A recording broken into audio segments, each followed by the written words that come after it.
Miguel was a boy who lived in a humble home with his parents and two younger siblings. Since birth, Miguel had lived with paralysis that kept him in a wheelchair. Most of his time was spent sitting, unable to run or play like other children. His family had little, and everything was more difficult because of Miguel's condition. But he never complained. He had a gentle look and a calmness that few could understand.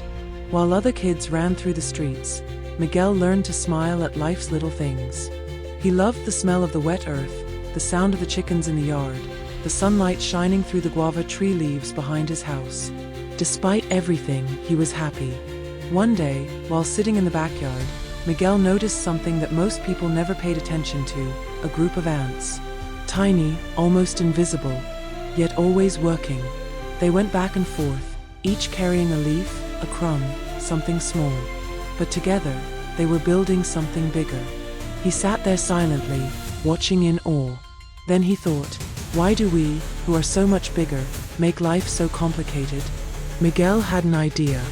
He asked a neighbor girl who had a phone to help him record a video. There was something he'd been feeling in his heart that he wanted to share. In the video, Miguel spoke slowly, with eyes full of light. He said that life can be lighter when we learn to return to the simple things. He talked about the ants and how they helped one another, each doing their part. Then he said, maybe healing begins when we learn to live with less rush, more presence, when we come together like the ants. The girl posted the video online. She didn't expect many people to see it. But within days, Miguel's video spread across the country, then across the world. People from faraway places sent messages saying they had cried, remembered their childhood, or realized how tired they were from the cold, fast-paced world.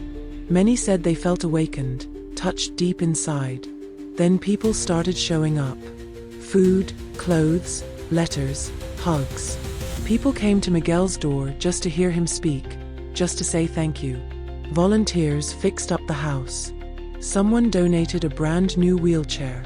The pantry, which once barely had rice and beans, was now full. But the most beautiful thing was what couldn't be seen. Families made peace, people with depression found hope, and many said they felt close to God again. Miguel's home became a gathering place. And even without leaving his chair, that little boy became a bridge between simplicity and what truly matters. Through his quiet ways and deep gaze, he showed the world that sometimes our greatest strength comes from accepting life as it is, and from walking, even without legs, alongside those willing to love. Like the ants, who seem small on their own, but when united, build something even time cannot break.